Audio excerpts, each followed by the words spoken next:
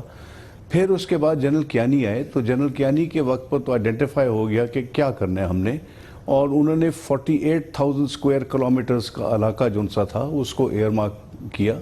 یہ دیر، باجوڑ، خیبر، بنیر، south Waziristan, north Waziristan, خیبر کا جو سا علاقہ ہے، اورگزائی کا علاقہ ہے، کرم کا علاقہ ہے، یہ سارے آئیڈینٹیفائی ہوئے اور 48,000 اسکوائر کلومیٹرز میں سے 35,000 ہم نے کلیئر کر دیا. باقی رہ گیا نارتھ وزیرستان. اس کی وجوہات کچھ اور ہیں اور نارتھ وزیرستان ابھی یہ ضرب عضب میں یہ کلیئر ہوا، لیکن ضرب عضب اس سے بہت بڑا ہے، صرف نارتھ وزیرستان کی کلیئرٹی کی بات نہیں ہے، اس میں اور بھی چیزیں کلیئر کرنی تھی اور کر رہے ہیں. لہٰذا یہ ایک کنٹینیوس پروسیس ہے. میں اس لیے کہہ رہا ہوں کہ یہ ایک چیف آف آرمی اسٹاف اور دوسرے چیف آف آرمی اسٹاف کے درمیان میں کمپیریزن کا مسئلہ نہیں ہے جتنا ایک ماحول کا مسئلہ ہے جو 9/11 کے بعد شروع ہوا ہے اور یہ اسی طریقے سے یہ انفولڈ ہوا. جنرل صاحب، ہم نے تفصیل سے جنرل راحیل شریف کی جو خدمات ہیں جو کہ انہوں نے ڈیلیور کیا ہے اس کا ذکر کیا. یہ فرمائیے گا کہ اپنے جانشین کے لیے جنرل راحیل شریف کا کیا کچھ انفنشڈ ایجنڈا بھی رہ گیا؟ کچھ کام ایسے ہیں جو کہ مکمل نہیں ہوئے ہیں اور وہ جنرل راحیل شریف سے پھر آگے بڑھ جائیں گے ان کے جانشین کی جانب؟ ان کی وہ انٹرے کیا ہے جو کہ منتقل ہو جائے گی اب ان کے جانشین کی جانب؟ کیا کام ہے جو وہ چھوڑ کے جا رہے ہیں؟ پاکستان افغانستان ریلیشنز ہوں گے، لائن آف کنٹرول اور پاک انڈیا کے جو اس وقت کنڈیشنز ہیں وہ ایک ہوگا، اور سی پیک. یہ تین میں سمجھتا ہوں سب سے کرٹیکل چیزیں ہیں جو نئے آرمی چیف کو ہینڈل کرنا پڑے گا. تین چیزیں ہیں جو ہینڈل کرنی ہوگی. آپ کے خیال میں اس میں نئے آرمی چیف کی سوچ شامل ہوگی یا یہ کہ پالیسی کا تسلسل ہم دیکھیں گے؟ کیا آپ سمجھتے ہیں؟ ہاں کامران، دیکھیں یہ جو میں بات کر رہا ہوں یہ ان کے پاک افغانستان ریلیشن اور پاک انڈیا ریلیشن اور سی پیک، یہ میں پولیٹیکل یا ایڈمنسٹریٹو لحاظ سے میں بالکل نہیں کہہ رہا. میں اس میں جو ملٹری رول ہے جیسے لائن آف کنٹرول پر یا پاک افغان بارڈر پر اور سی پیک کی سیکیورٹی اور پروٹیکشن، اس لحاظ سے وہ ہوگا. اور جی ایسی ہے، نیا جو چیف آئے گا وہ اسی کو آگے چلائے گا اور انہی چیزوں کو جو ہے وہ کوشش کرے گا کہ صحیح طریقے سے قابو کرے. لیکن جنرل صاحب یہ تو ہم نے ہمیشہ دیکھا ہے کہ نیا چیف آتا ہے، obviously وہ ایک نئی ٹیم لاتا ہے، اپنی نئی سوچ لاتا ہے، نئی سمت لاتا ہے، نئے ڈائریکشن لاتا ہے، نئی اپنی سکلز کے طور پہ استعمال کرتا ہے، نئے آئیڈیاز ہوتے ہیں اور وہ چھاپ نہیں ہوتا. جنرل کیانی جنرل مشرف کی چھاپ نہیں تھے، جنرل راحیل شریف جنرل کیانی کی چھاپ نہیں تھے. تو ہم یہ تصور کر سکتے ہیں، جانتے ہیں ہم کہ جو آنے والے چیف آف آرمی اسٹاف ہوں گے وہ جنرل راحیل شریف کی چھاپ نہیں ہوں گے. اس لیے تسلسل تو ہوگا لیکن اس میں سمت کا اور انداز کا تو فرق آ سکتا ہے نا. کامران وہ یہ ایک اوپینین ہو سکتا ہے، لیکن جو کرٹیکل ایشوز ہیں دیکھیں آپ سی پیک لے لیں. سی پیک تو جنرل پرویز مشرف کے زمانے سے شروع ہوا تھا اور انہوں نے اس کو آگے لے کر گئے تھے. پھر جنرل کیانی نے تو این ایل سی کے شیئر بکوا دیے. انہوں نے کہا کہ بیچیں اس کو، دے دیں چائنیز کو تاکہ ان کو زیادہ کنٹرول ملے. تو انہوں نے بھی اس کو آگے پروموٹ کیا. تو اسی طریقے سے یہ کنٹینیوٹی ایک رہتی ہے. ابھی یہاں پر ہیومن بینگز ہیں، ایک پرسنالٹی ہوتا ہے، ایک انداز ہوتا ہے، ایک گروپ ہوتا ہے کسی ایک کمانڈر کا. اس میں تو لازمی بات ہے ہر ایک کا اپنا اپنا ایک سٹائل ہوگا. لیکن جہاں تک یہ کرٹیکل ایشوز ہیں ہندوستان کے ساتھ ابھی اس وقت تو کوئی چیف آف آرمی اسٹاف دوستی نہیں کرے گا. وہ تو کنٹینیوٹی رہے گی، انمیٹی رہے گی. افغانستان کے بارڈر کے اوپر تو ہمارا ایک کرٹیکل ایک مسئلہ ہے، وہ بھی ہر چیف اس کو کنٹرول کرنے کی کوشش کرے گا. لہذا یہ تین کرٹیکل چیزیں ہیں جس کے اندر regardless of the personality and style یہ چیزیں جو ان سے اگنور نہیں ہو سکتی نہ چینج ہو سکتی ہیں. یہ امپورٹنٹ بات آپ نے کی کہ چیف آف آرمی اسٹاف جو جنرل راحیل شریف کا جانشین ہوگا وہ بھارت کے ساتھ دوستی نہیں کرے گا، وہ اس کی بات نہیں کرے گا. افغانستان کی موجودہ صورتحال کے حوالے سے کوئی کمپرومائز اس وقت نہیں ہوگا. یہ ظاہر ہے کہ بہت امپورٹنٹ بات ہے. یہ آپ فرمائیے گا کہ اس کے لیے کہ سب سے امپورٹنٹ آبجیکٹیو جنرل راحیل شریف جو اب جا رہے ہیں، جو ان کے جانشین آ رہے ہیں، ان کے لیے سب سے پہلا سب سے بڑا چیلنج اور سب سے امیڈیٹ انٹرسٹ جو ہوگا وہ لائن آف کنٹرول کی موجودہ صورتحال ہوگی، جہاں پر بھارتی ہرزہ سرائی مسلسل بڑھ رہی ہے، بھارتی حملے ہو رہے ہیں، ایک بہت ہی کشیدہ صورتحال ہے. Number 1 priority objective general Raheel Sharif کے بعد آنے والے کا یہی صورتحال ہے.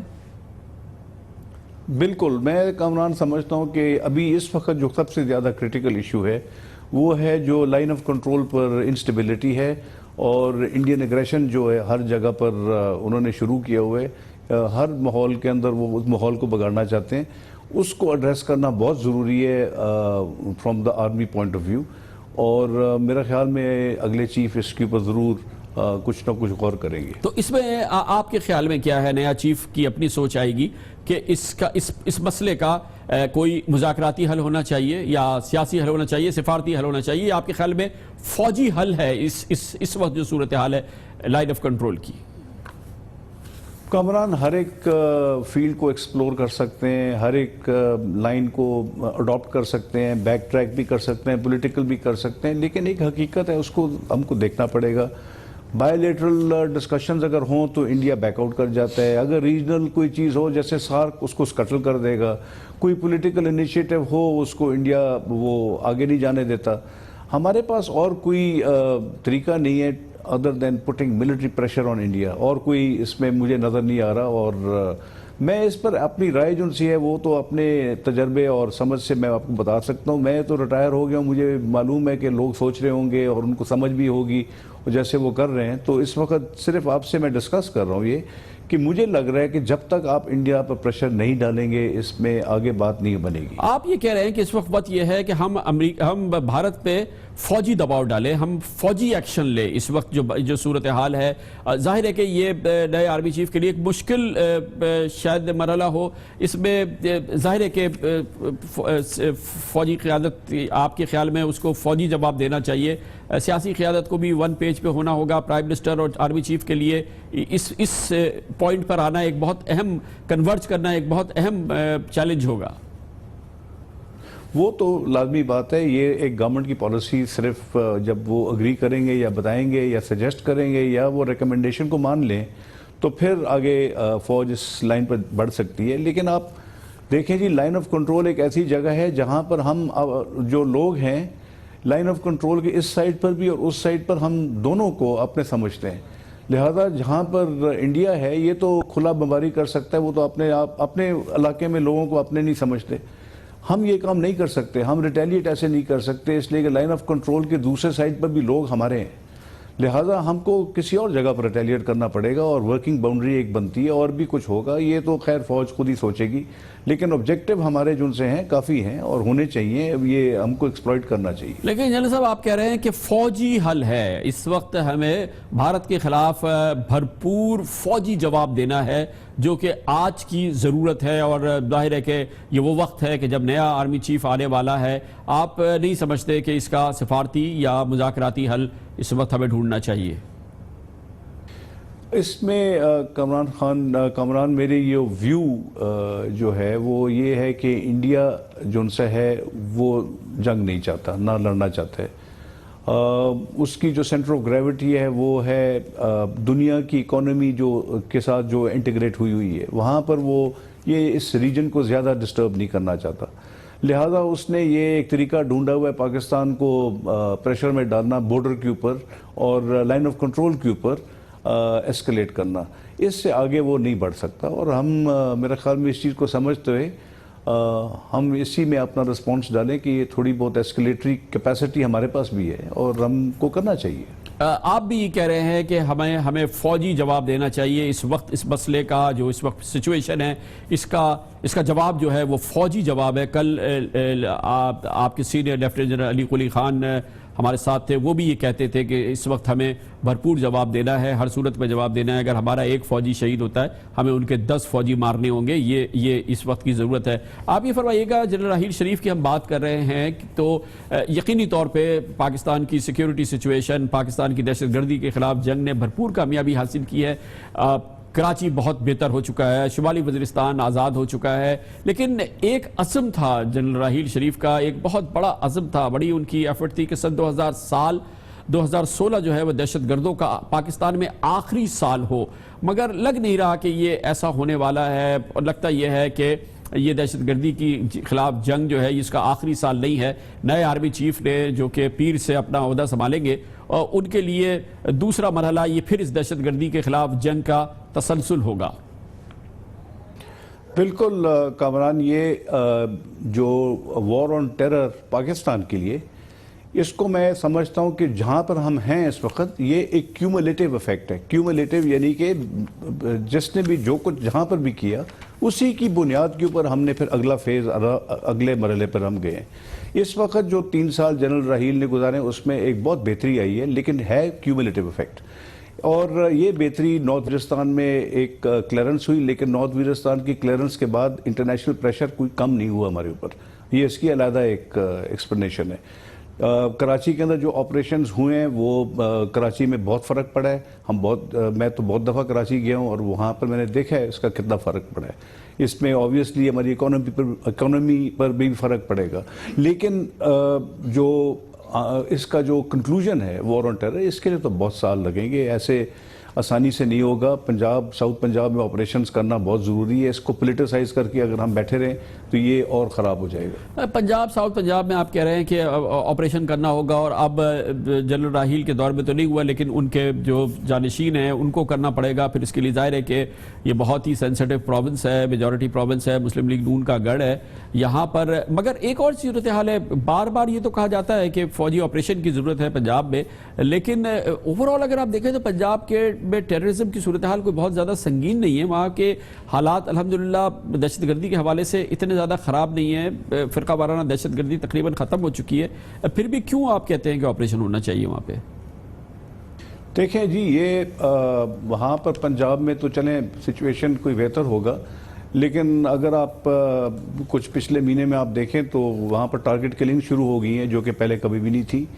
لیکن اس کے باوجود آپ پنجاب ایک سینٹر ہے جہاں سے باہر آپریشنز ہو رہے ہیں، دوسرے پروونسز میں ہو رہے ہیں، اور دوسرے پروونسز کے اندر ایشو ہے، اور یہ ایک سیف ہیون بنتا جا رہا ہے.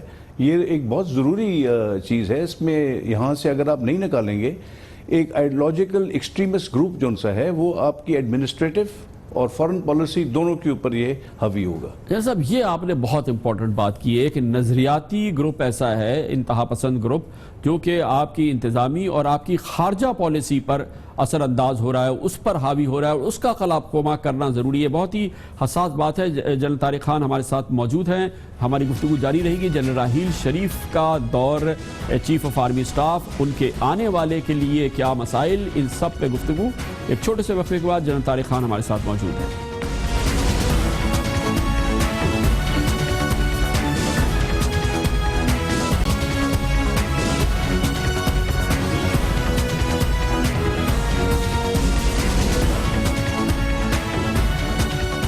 وقت آ گیا ہے کہ chief of army staff general Raheel Sharif کی مدت ملازمت کے اختتام پر ان کے دور کا تجزیہ شروع کیا جائے، اور پھر آگے چل کے تاریخ ان کے بارے میں کیا کہتی ہے، مورخ ان کے دور کے بارے میں کیا لکھے گا.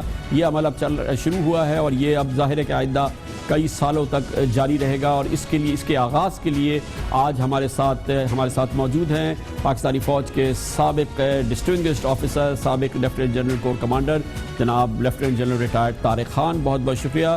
جنرل صاحب، وقفے سے قبل آپ نے ایک بہت اہم بات کی کہ دہشت گردی کی جنگ کو جیتنے کے لیے ضروری ہے کہ اس گروہ کا خاتمہ کیا جائے جو اپنی نظریاتی سوچ کی بنیاد پر پاکستان کے لیے انتظامی اور خارجہ پالیسی پر اس پر وہ حاوی ہو جاتا ہے، اور اس کے اثرات اس پر ہو جاتے ہیں. اس کے لیے جنگ کہاں لڑی ہے، کہاں یہ اس کا فیصلہ ہوگا؟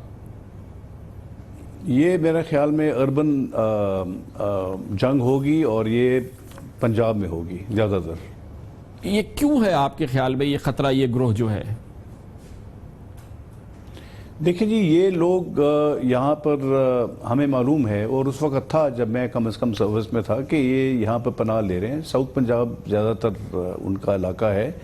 ان کا ایک اپنا ایک سوچ ہے، ان کی اپنی ایک آئیڈیالوجی ہے. یہ جو سا ہے آپ کے فورن پالیسی کو، آپ کی ڈومیسٹک جو پالیسی ہے، جس طریقے سے وہ آپریٹ کرتے ہیں، وہ پاکستان کو سٹیبل ہونے نہیں دیں گے. جب تک ان کو آپ نہیں ہٹائیں گے یہ سٹیبلٹی نہیں آئے گی. اچھا، ایک اور چیز جو جنرل راحیل شریف کے حوالے سے ان کو بڑا ممتاز مقام دیتی ہے جنرل صاحب، وہ ہے اکاؤنٹیبلٹی، فوج میں احتساب کے نظام پر عملی کارروائی کرنا. جنرل راحیل شریف کو یہ اعزاز جاتا ہے کہ انہوں نے ڈی ایچ ایز میں جو کرپشن ہوتی ہے اس حوالے سے نیب کو اجازت دی، اور پھر ڈی ایچ اے کے ایک ایڈمنسٹریٹر گرفتار ہوئے پہلی بار. اور اس کے علاوہ انہوں نے ہی ظاہر ہے کہ یہ ان کی اوورسائٹ میں تھی یہ بات کہ ان کے جو پیشرو تھے جنرل اشفاق پرویز کیانی، ان کے بھائیوں کے خلاف کرپشن کی ایک بھرپور تحقیقات ہوئی اس دور کے حوالے سے جب وہ چیف آف آرمی سٹاف تھے. اور یہ بہت حساس اور نازک معاملہ ہے. انہوں نے ایف سی میں کرپشن کے حوالے سے کارروائی کی اور بہت ہی فیصلہ کن اور بھرپور سزائیں دی سینئر آفیسرز کو, lieutenant general, major general rank کے آفیسرز کو, اور پھر اس کی تشہیر بھی کری بہت بھرپور طریقے سے. یہ ایک ہے نا ممتاز رول جنرل راحیل شریف کا, جو کہ شاید ان کے جو پیش روز تھے ان میں شاید نہیں تھی یہ بات. دیکھیں جی, اکاؤنٹیبلٹی کسی بھی چیف آف آرمی سٹاف کے لیے اکاؤنٹیبلٹی ہی ایک بہت ضروری پیس ٹائم قسم کا رول اور ڈیوٹی اور مورل ڈیوٹی ہے, اور میرے خیال میں تمام چیف آف آرمی سٹافز نے اپنے وقت میں یہ ایک رول انہوں نے فلفل کیا ہے جیسے ان کو کرنا چاہیے تھا. وہ ٹھیک ہے, اس وقت ابھی لوگوں کے ویوز ہیں جنرل کیانی کے اوپر, میں یہ کوئی ڈیفینڈ نہیں کرنا چاہ رہا تھا, لیکن وہ ایک جیسے جنرل کیانی کے وقت میں این ایل سی کے خلاف انہوں نے ٹرائلز وغیرہ کیے تھے, تو ہر ایک نے اپنے وقت میں وہی کام کیا جو ان کے سامنے آیا تھا, انہوں نے اس کو کنسیڈر کر کے وہ ٹھیک کیا. یہ کمپیریزن جو ان سے ہے, میں کامران, یہ اس لیے میں کہہ رہا ہوں کہ اس میں کوئی مجھ کو ایسے کوئی چیز نظر نہیں آ رہی کہ ہم کمپیئر کریں کہ ایک بہتر تھا دوسرا خراب تھا. ایسے نہیں ہے, چیف آف آرمی سٹاف تھے, انہوں نے اپنے وقت میں بہت کام کیے. اچھا, ایک اور چیز بہت اہم ہے کہ جب جنرل راحیل شریف آئے تھے, اور ہم ظاہر ہے کہ مسلسل اس کے گواہ ہے, تبصرہ ہمارا رہا ہے اس وقت سے, کہ اس وقت فوج کے امیج کے حوالے سے بڑے سوالات تھے. جنرل کیانی جس وقت جا رہے تھے بڑا ایشو تھا, اور پھر یہ ایک اور چیلنج تھا جنرل راحیل کے لیے فوج کے امیج کو اس کا جائز مقام دینا. اس حوالے سے انہوں نے ظاہر ہے کہ ایک ذاتی مثال بھی قائم کی, اور پھر آئی ایس پی آر کو بھی بڑا متحرک کیا. آج کل میڈیا کا دور ہے, اور پھر آئی ایس پی آر نے بڑا پرو ایکٹیو رول پلے کیا جنرل راحیل شریف کی کمانڈ میں. ظاہر ہے کہ وہ چیف آف آرمی سٹاف تھے, اور یہ ایک بہت اہم دور رہا ہے آئی ایس پی آر کی پرو ایکٹیونیس کے لحاظ سے, اور پھر فوج کا امیج جو ریسٹور ہونا شروع ہوا, اس پر آپ کیا کہیں گے؟ آئی ایس پی آر کا رول حقیقت میں تو ہے انٹر سروسز پبلیکیشن ریلیشن جو ان سے ہیں, اور میرا خیال میں وہاں تک رہیں, اس لیے کہ اگر آئی ایس پی آر اس سے زیادہ رول کرے گا تو آہستہ آہستہ پولیٹیسائز بھی ہو جاتا ہے, اور ایک پولیٹیکل کمپوننٹ بنا دے گا فوج کو اس ساری کھیل میں. لوگوں کی ایکسپیکٹیشن جو ان سے ہیں ان کو بدل دے گا, لوگوں کی اوپینین جو ان سے ہے وہ ایکسپیکٹیشن میں بن جاتی ہیں. تو میرا خیال میں آئی ایس پی آر کا رول تھوڑا سا لمیٹڈ ہونا چاہیے, لیکن آئی ایس پی آر نے بہت اچھا کام کیا ہے اس یہاں پر جنرل راحیل کے دوران.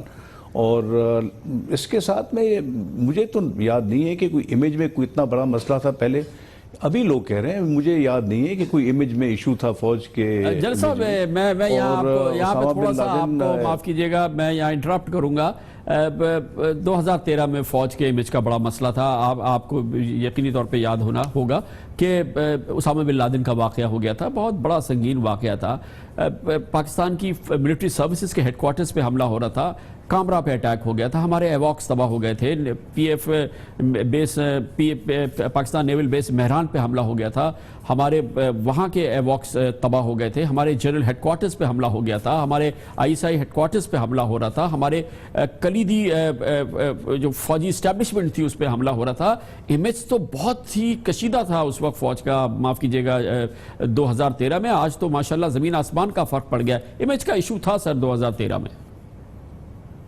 کامران, یہی تو میں کہہ رہا تھا آپ کو کہ یہ کیومولیٹیو افیکٹ ہے. اس وقت تو بہت سخت قسم کی جنگ تھی. آج کل کے کمپیریزن اگر آپ کریں تو اس وقت تو بہت سخت قسم کی جنگ تھی. یہاں پر انڈس ہائی وے بند تھا, یہ جو ٹنل ہے یہ بند تھا, پشاور ایئرپورٹ بند تھا, باجوڑ کے اندر جھنڈا افغانستان کا جھنڈا چلتا تھا.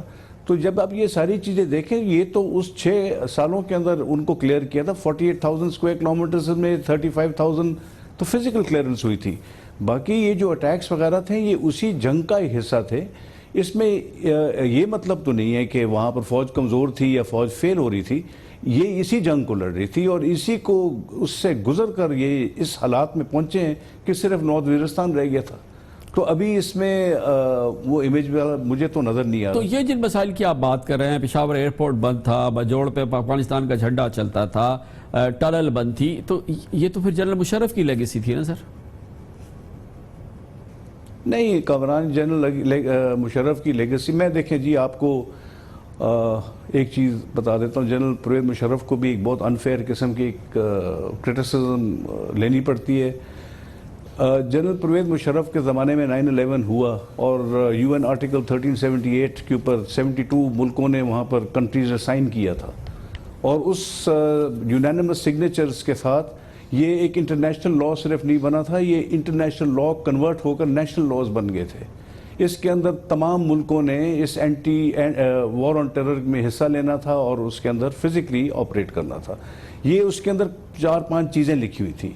اس میں ان سارے ملکوں میں 72 جو کنٹریز تھے، اس میں صرف پاکستان ایک واحد ملک ہے جس نے اپنی فوج یونائٹڈ اسٹیٹس کے کمانڈ کے انڈر نہیں ڈالی تھی، نہ یہ اپنے پاکستان کے ملک کے باہر باؤنڈری سے باہر انہوں نے آپریٹ کیا تھا.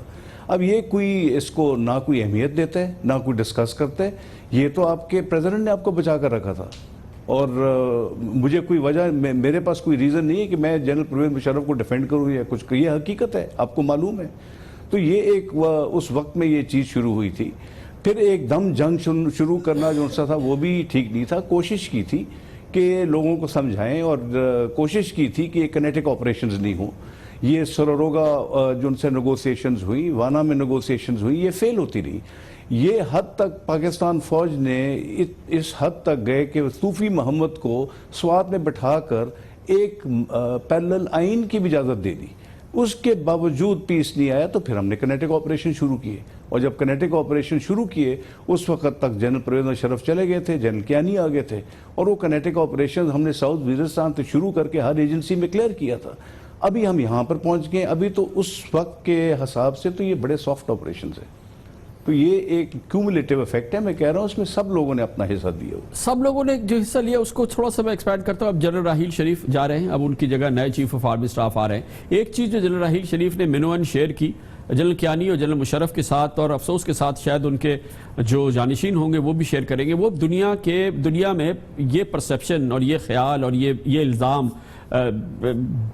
بالکل بے جھوٹا الزام، لیکن بہرحال دنیا کا ہر امپورٹنٹ ملک اور اس کا دارالحکومت مغرب میں خاص طور پہ وہ کہتا ہے کہ پاکستان میں جو دہشت گردی ہو رہی ہے اس میں پاکستان کو وکٹم نہیں سمجھتا.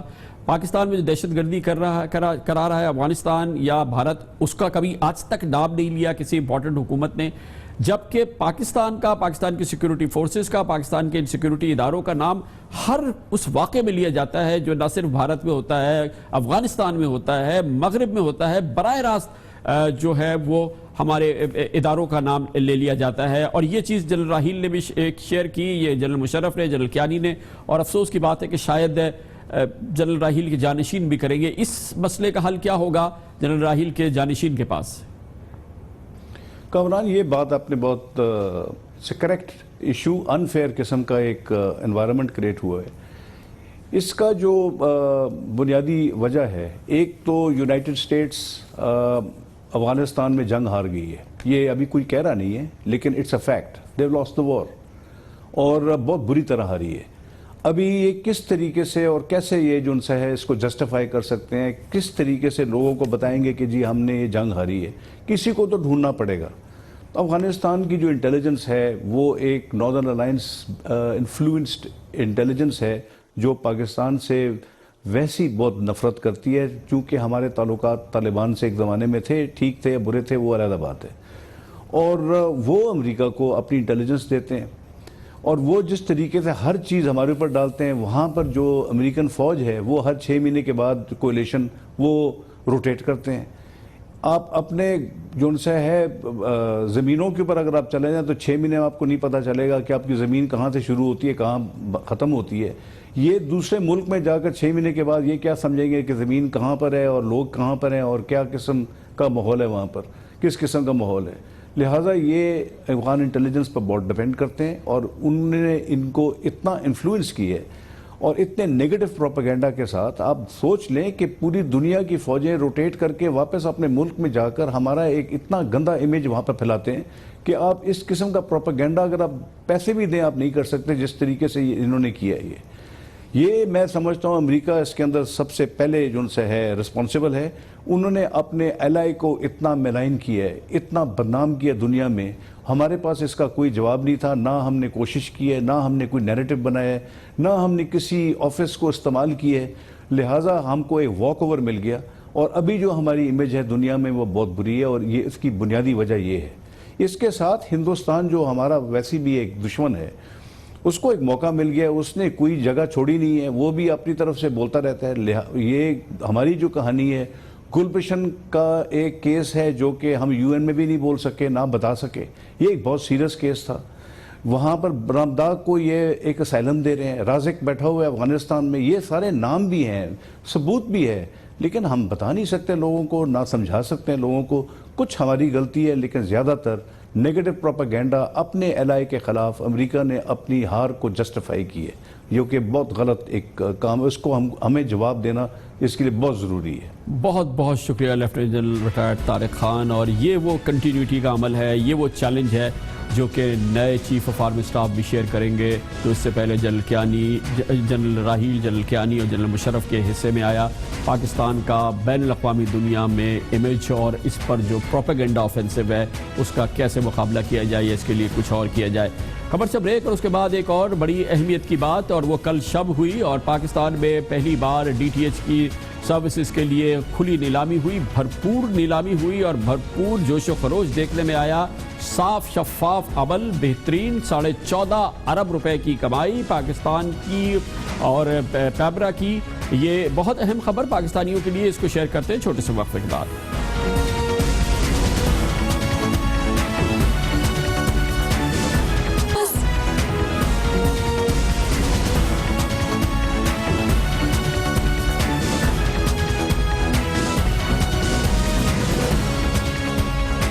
ٹیلی ویژن نشریات دیکھنے کے لیے دنیا میں دو بنیادی طریقے ہیں. ایک تو ہے کیبل ٹیلی ویژن، جس کو جیسا کہ آپ پاکستان میں دیکھتے ہیں، اور ایک ہے ڈائریکٹ ٹو ہوم سروس یعنی کہ DTH سروس، جو کہ پوری دنیا میں جدید ملکوں میں موجود ہے. یہ بڑی جدید سروس ہے جس کے ذریعے کہا جاتا ہے کہ آپ کو ڈیجیٹل نشریات دیکھنے کو ملتے ہیں جن کی کوالٹی کہیں بہتر ہوتی ہے. پاکستان میں افسوس کی بات یہ سروس موجود نہیں تھی. افغانستان میں موجود تھی، بنگلہ دیش میں موجود تھی، سری لنکا میں موجود ہے، انڈیا میں موجود ہے، لیکن ہمارے یہاں نہیں تھی. لیکن اب اس کے لیے ایک بھرپور عمل ہوا ہے، اور کل یہ ایک غیر معمولی عمل ہوا جب پاکستان میں پہلی DTH سروس کے 3 لائسنس کو 15 سال کی نیلامی کی گئی. اور یہ ایک نیلامی کا عمل ایک غیر معمولی دلچسپی کا عمل تھا جو کہ کل ہم نے دیکھا ہے. ان لائسنسز کی نیلامی سے حکومت پاکستان کو اور اس کے ادارے پیمرا کو تقریباً 14 ارب 70 کروڑ روپے کی کمائی ہوگی اوور دی ایئرز. اور یہ ایک بھرپور ایکشن ہے جو کل دیکھنے کو ملا ہے. اس کی بڑی دلچسپ بات یہ ہے کہ یہ اس ماحول کے اندر جہاں پہ کرپشن کی باتیں ہوتی ہیں، دوسری چیزیں ہوتی ہیں، ایک بہت ہی دلچسپ انداز سے غیر معمولی جوش و خروش والا ایک عمل ہوا ہے جو کہ بہت شفاف عمل دیکھنے کو لگتا ہے. اس میں بھرپور طریقے سے کھلی عام نیلامی ہوئی ہے، میڈیا کو دعوت تھی، وہ وہاں پہ موجود رہا ہے. اور پھر سب سے دلچسپ بات یہ ہے پہلی بار پاکستان میں پیمرا نے یہ کوشش کی کہ اس کو براہ راست نشر کیا جائے. اس کی second to second, minute to minute نشریات پیریسکوپ پہ نشر ہو رہی تھی. انٹرنیٹ اپلیکیشن پہ کوئی بھی پاکستانی اسے ایکسیس کر سکتا تھا. اور یہ مزیدار عمل اور بہت ہی پرجوش اور بہت ہی شفاف عمل جو تھا، اور دن کے 1 بجے شروع ہوا اور آج صبح 4 بجے تک یہ جاری تھا. جس کے بعد 3 کمپنیز کو لائسنس دیے گئے، اور ہر لائسنس کے لیے رقم جو وصول کی جائے گی وہ تقریباً جو ملے گی وہ 4 ارب 90 کروڑ روپے ہے، جس میں کل ملا کے 14 ارب 70 کروڑ روپے کی یہ نیلامی ہوئی ہے. جس میں جو کامیاب کمپنیز ہیں اس میں Mag entertainment Lahore, star communications Islamabad اور Shahzad sky private limited Islamabad شامل ہے. فی الحال یہ نشریات DTH نشریات شروع فی الحال فوری طور پہ اس کا آغاز نہیں ہوگا. اوبیسلی اس کی تیاری بھی ہے، مگر فی الحال اس سلسلے میں عدالتی رکاوٹ ہے اور وہ دیکھنا ہے کہ وہ کب دور ہوتی ہے. لیکن بہرحال یہ کہ غیر معمولی عمل تھا، دلچسپ عمل تھا اور بہت ہی پرجوش عمل تھا. اور پاکستان میں اسی طرح سے اگر یہ تمام مسائل، تمام اس قسم کی فروخت اسی کھلے اور شفاف انداز میں ہو تو یہ ایک اچھی مثال ہے. اس پر بات کرنے کے لیے ایک بار پھر ہمیں جوائن کیا ہے چیئرمین پیمرا جناب ابصار عالم نے. بہت بہت شکریہ ابصار عالم صاحب. زبردست، پوری رات جاگے بھی اور آپ نے جو لوگ اس میں انٹرسٹڈ تھے ان کو جگایا بھی. اب بتائیے گا کہ فی الحال یہ سب ہو گیا، مگر یہ DTH تو ابھی نہیں آئے گا فی الحال، تو اس کے لیے آپ کو عدالتی فیصلے کا انتظار ہے؟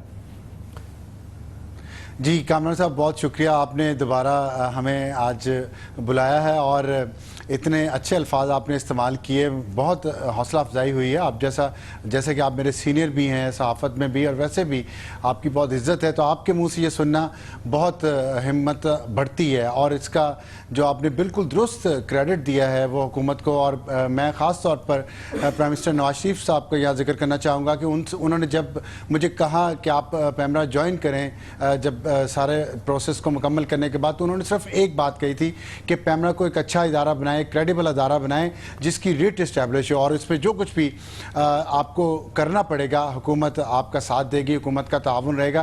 تو سارا کریڈٹ کل جتنے شفاف طریقے سے بولی ہوئی ہے اس کا میں پرائم منسٹر نواز شریف صاحب کو دیتا ہوں، اور اللہ تعالیٰ کا شکر ادا کرتا ہوں کہ اللہ تعالیٰ نے ہمیں ہمت دی اور ہم یہاں تک پہنچے. اور اس سے بھی زیادہ میرے خیال میں ہماری جو پیمرا کی جو ٹیم ہے، خاص طور پہ ڈی ٹی ایچ کی ٹیم جو کئی سالوں سے اس پر کام کر رہی تھی، اس کے علاوہ پیمرا کے تمام لوگ جنہوں نے دن رات محنت کی، جس کا آپ نے کچھ کا ذکر کیا، سوشل میڈیا کی ٹیم، ہمارے ینگ لوگوں نے وہ خود اپنے موبائل فون سے وہ سارا کام کیا ہے. تو اسی اور مقصد یہی تھا کہ حکومت پہ مسلسل تنقید ہوتی ہے کہ شاید ہم اپنے تمام عمل کو شفاف نہیں رکھتے، تو ہم دکھانا چاہتے تھے کہ حکومت تمام عمل شفاف طریقے سے کر رہی ہے اور کر بھی سکتی ہے تاکہ پوری عوام اس میں انوالو ہو. اس کا فائدہ تو اس وقت ہوگا نا کہ جب لوگوں کو یہ پیرلل کیبل کے ساتھ ساتھ یہ ڈی ٹی ایچ سروس ملے گی. اس میں فی الحال ابھی کچھ ٹائم ہے، اور پھر ایک بڑی امپورٹنٹ اس میں رکاوٹ ہے وہ عدالتی جو اس میں فیصلہ آنا ہے.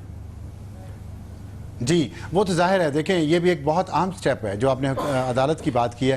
سپریم کورٹ نے ایک ایسا فیصلہ دیا جس سے ہماری بیڈنگ کا پروسیس اس دن مکمل ہوا، لیکن ساتھ ہی سپریم کورٹ نے یہ کہا کہ جو ہائی کورٹ میں کیس چل رہا ہے جب تک اس کا فیصلہ نہیں آتا ہم اس عمل کو آگے نہیں لے جا سکتے. تو یہ آپ نے جو اپنے انٹرو میں کہا کہ ایوارڈ ہوا، تو ابھی ایوارڈ نہیں ہوا، ابھی بڈز آئی ہیں، اس کا آگے ایک عمل جاری ہونا ہے جس پہ اس فیصلے کے بعد ہی ہو سکے گا. لیکن اس میں ایک اور بڑی اہم بات ہے کہ جو پاکستان براڈ کاسٹرز ایسوسی ایشن ہے، جو کیبل کے ہمارے بھائی ہیں، ان کی کچھ ریزرویشنز تھیں، اور ان سے ہمارا ایک معاہدہ ہوا تھا پچھلے اتوار کو، جس میں یہ ہم نے ان سے وعدہ کیا کہ ہم اپنے کلوز ڈالیں گے جس میں 1 نومبر 2017 سے پہلے نیا ڈی ٹی ایچ اپنے آپریشن کو شروع نہیں کر سکے گا، کیونکہ کیبل والے یہ چاہتے ہیں کہ ان کو تھوڑا وقت دیا جائے تاکہ وہ اپنی کیبل کو بھی ڈیجیٹلائز کر لیں، تاکہ جس وقت ڈی ٹی ایچ آئے تو ان کی مارکیٹ خراب نہ ہو. تو ہم نے ایک فیئر لیول پلینگ فیلڈ کے لیے ہم نے فیئر طریقے سے یہ کام بھی، یہ سہولت ان کو دے دی ہے. تو یہ دو ابھی اس میں مراحل ہیں جو طے ہونے ہیں، اور اللہ تعالیٰ اس کو بہتر کرے گا. لیکن جیسے آپ نے ابھی ذکر کیا پرائز کا، اس میں ایک چیز میں ایڈ کرنا چاہتا ہوں کہ 3 ارب ایڈوانس ٹیکس کے حکومت کے خزانے میں جائیں گے جو ابھی بولی لگی ہے اس پہ، اور یہ فوری طور پہ وہ جمع کروانے پڑیں گے ان کو جب لائسنس ملے گا. اس کے علاوہ 1.5 ارب روپیہ انہیں گارنٹی منی کے طور پہ ہر پارٹی کو ابھی اس بڈنگ کی کمپلیشن پہ 1 ارب روپے تو ان تینوں پارٹیوں کو فی الحال حکومت کو ایز این ایڈوانس ٹیکس دینا ہے. جی بالکل دینا ہے، اور پھر پاک سیٹلائٹ جو ہے وہ اس کو فرسٹ پریفرنس دی جائے گی جس بھی ڈی ٹی ایچ کی سروس نے اپنی سروس شروع کرنی ہے. اگر وہاں پہ ان کو نہیں موقع ملتا یا ان کے لیے ریٹ مناسب نہیں ہے تو پھر وہ کسی اور سیٹلائٹ پہ جا سکیں گے. اور اگر پاک سیٹلائٹ یہ بزنس لے سکا اپنے پروفیشنل طریقے سے، تو جو پاکستان کا پورا سیٹلائٹ پروگرام ہے پورا، وہ اس کے لیے یہ ایک ایسی لائف لائن ہوگی مسلسل. یہ 3 ڈی ٹی ایچ کے لائسنس کامران صاحب جو کہ پاکستان کے پورے سیٹلائٹ پروگرام کو اپنے پاؤں پہ کھڑا کر دے گا. اتنی اس کی انکم ان کے لیے الگ سے ہوگی، اس کا پیمرا کی انکم سے حکومت کی انکم سے کوئی تعلق نہیں ہوگا. یہ کمپنی جو پاکستان کی پہلی D T H licence holders ہیں، Mag entertainment, star times communication, Shahzad sky private limited, یہ لوگ کون ہیں؟ ان کی آپ نے ڈیو ڈیلیجنس کی، آپ سمجھتے ہیں؟ کیونکہ کبھی یہ آ جاتا ہے کہ اس کے پیچھے یہ ہے، اس کے پیچھے وہ ہے، اس کے پیچھے یہ ہے. یہ بتائیے کہ اس کو دیکھ لیا اور تھوڑا سا چھوٹا سا بریف دے کہ یہ کون لوگ ہیں جو کہ یہ پاکستان کے پہلے D T H licence holders ہیں. دیکھیں یہ تینوں ہمارے پاس جو انفارمیشن ہے اس کے مطابق تینوں پاکستانی کمپنیز ہیں. ہمارے جو قوانین ہیں سیکشن 25 کے تحت ہے، ان کی پارٹنرشپ مختلف میرا خیال ہے کہ 1 یا 2 کمپنیز کی کسی فارن کمپنی کے ساتھ بھی ہے، لیکن وہ بھی ہمارے سیکشن 25 کے انڈر آتی ہے، جس میں مینجمنٹ کنٹرول کسی فارن کمپنی کے پاس نہیں ہے، majority share holding foreign company کے پاس نہیں ہے، اور یہاں تک کہ ہم نے اپنے قانون میں یہ بھی ایک کنڈیشن ڈالی تھی کہ CEO جو ہے وہ کسی کمپنی کا وہ صرف پاکستانی ہو سکے گا، ریزیڈنٹ پاکستانی ہو سکے گا، یہ بھی نہیں ہے کہ وہ رہتا کہیں اور ہو اور پاکستانی سٹیزن ہو. تو یہ ہماری تمام کنڈیشن انہوں نے پوری کی ہیں. جو 2 کمپنیز ہیں ان کا آئل اینڈ گیس کا شاید بزنس میں زیادہ کنسرن ہے، ایک کا IT کمپنی کے ساتھ ہے. تو یہ ان کی تھوڑی سی بیک گراؤنڈ ہمیں پتہ ہے. جتنی ہمارے پاس اس وقت موجود ہے ڈاکومنٹیشن، مزید اس پہ کام ہو رہا ہے. ہم اس کے مزید ڈاکومنٹس جب ٹیکس انہیں پے کرنا ہے وہ بھی انہیں وہاں اپنی انکم بھی ڈکلیئر کرنی ہے، انہیں بتانا ہے کہ ان کا سورس آف انکم کیا ہے. تو یہ چیزیں بہت ساری ابھی کلیئر ہوں گی. پھر اس کے بعد ایک مرحلہ آتا ہے سیکیورٹی کلیئرنس کا، اس میں بہت ساری انفارمیشن جو ہے وہ ڈسکلوز ہوتی ہے. پھر اس کے بعد ایک پبلک ہیئرنگ ہوگی کہ اگر کسی کو اعتراض ہے ان کمپنیز کو جنہوں نے لائسنس کے لیے بٹ کیا ہے، تو اس پہ اگر کوئی اعتراض ہے اور وہ اعتراض اگر ویلڈ ہے تو اس پہ پوری کارروائی ہو سکتی ہے. تو یہ بڑا ہم نے کوئی ایسا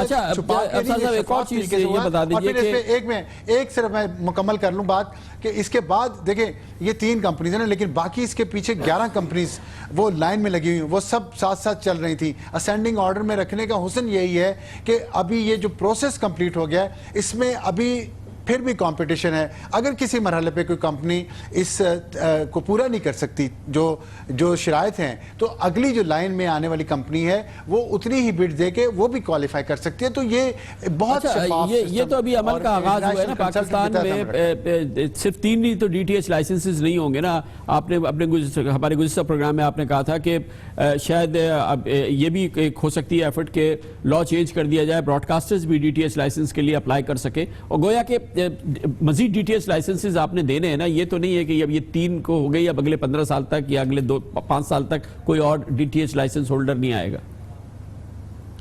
دیکھیں یہ نان ایکسکلوسیو لائسنس ہے، یہ کنڈیشن ہے. نان ایکسکلوسیو کا مطلب ہے کہ مزید دیے جا سکتے ہیں، یہ صرف 3 کمپنیز کے لیے نہیں ہے. اور ہم یہ ایک ایسی انچارٹرڈ مارکیٹ ہے جس کا کسی کو پاکستان میں ابھی پتہ نہیں ہے. تو ابھی تو پرائس جو وہ اس کا اندازہ ہوا ہے کہ لوگ پاکستان کے میڈیا میں انویسٹ کرنا چاہتے ہیں اور پاکستان کے الیکٹرانک میڈیا کا پوٹینشیل کتنا ہے، یہ چیزیں سامنے آئیں. یہ پہلا مرحلہ میرے خیال میں ہوا ہے. اگلے مرحلے پہ ہم مارکیٹ دیکھیں گے اور مارکیٹ کے مطابق دوسرا فیز بھی آ سکتا ہے. اور اس میں دیکھیں ہمیں کوئی اعتراض نہیں اگر براڈ کاسٹر اس میں آ جائیں. ہمیں اس پہ پیمرا اگر لا میں پیمرا نے کوشش بھی کی تھی لا کو تبدیل کرنے کی، لیکن وہ نہیں ہو سکا. اگر حکومت کسی سٹیج پہ یہ چاہے گی کہ براڈ کاسٹرز کو آنا ہے تو دیکھیں براڈ کاسٹرز کو بھی چاہیے، اگر وہ یہ چاہتے ہیں تو نیگوشیٹ کریں.